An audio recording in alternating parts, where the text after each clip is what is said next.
giant trevallies.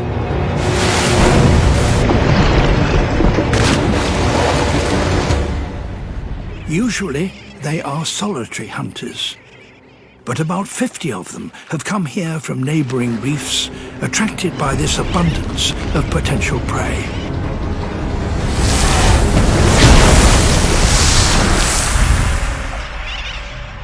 The fledglings stay out of the water if they can.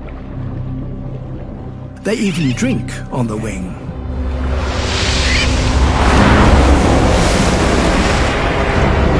If the trevally are to catch one now, they have to up their game.